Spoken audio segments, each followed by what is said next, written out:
అందరికీ praise the lord. ప్రభువైన యేసుక్రీస్తు నామమున మీకు అందరికీ శుభాలు తెలియజేస్తున్నాను.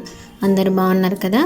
ఈరోజు వాగ్దానము 2వ తెస్సలోనికయులకు 3వ అధ్యాయము 16వ వచనము. మీకు సమాధానము అనుగ్రహించునుగాక. ఆమెన్. మనం అలాగే పూర్తి వచనం చదువుకుందామా? సమాధానకర్తయగు ప్రభువు తానే ఎల్లప్పుడూ ప్రతి విధము చేతను మీకు సమాధానము అనుగ్రహించునుగాక. ప్రభువు మీకందరికీ తోడై ఉండునుగాక. Amen, amen, amen. ఈ విషయం ఎవరు రాస్తున్నారు? అపోస్తలుడైన పౌలు గారు తెస్సలోనికయ సంఘానికి రాస్తున్నారు. అదేవిధంగా మనకి కూడా ఈరోజు వాగ్దానాన్ని దేవుడు అనుగ్రహించాడు కదా. మన జీవితంలో సమాధానం ఉందా? ఒక్కసారి మనం ఆలోచించుకుందాం. మనకి నిజంగా దేవుడు తోడుగా ఉన్నాడా? మనకి దేవుడు తోడుగా ఉంటే మన జీవితంలో ప్రతి విషయంలో ప్రతి విధము చేత కూడా మనము సమాధానాన్ని పొందుకుంటామంట. ఎందుకంటే మన దేవుడు ఎవరు? సమాధానకర్త అయిన దేవుడు కదా. కాబట్టి ఆయన ఎక్కడ ఉంటాడో అక్కడే సమాధానం ఉంటుంది. నిజంగా మనం దేవుని తెలుసుకునే వారంగా ఉన్నాం, కానీ మన ఇంట్లో సమాధానం ఉందా? మన జీవితంలో సమాధానం ఉందా? ఒక్కసారి మనం పరీక్షించుకుందాం.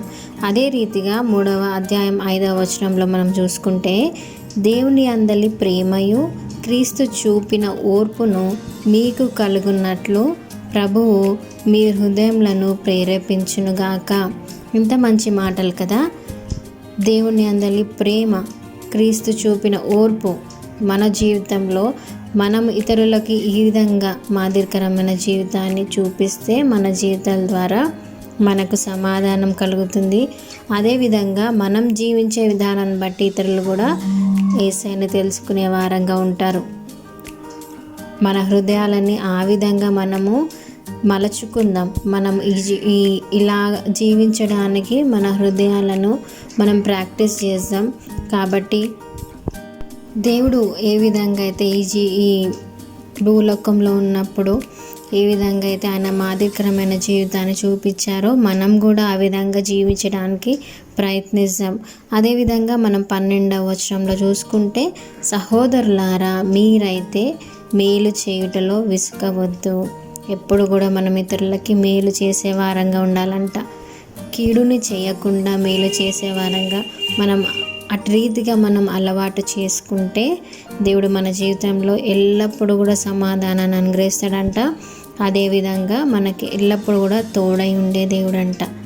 నిజంగా ఇది ప్రాక్టీస్ చేద్దాం. మేలు చేయకుండా విసుకోవద్దు. అదేవిధంగా మన జీవితంలో, మన ఇంట్లో, మన పరిస్థితిలో, మన చుట్టుపక్కల ప్రతి వారి పట్ల మనం ఎప్పుడు కూడా సమాధానాన్ని కలిగి ఉందాం.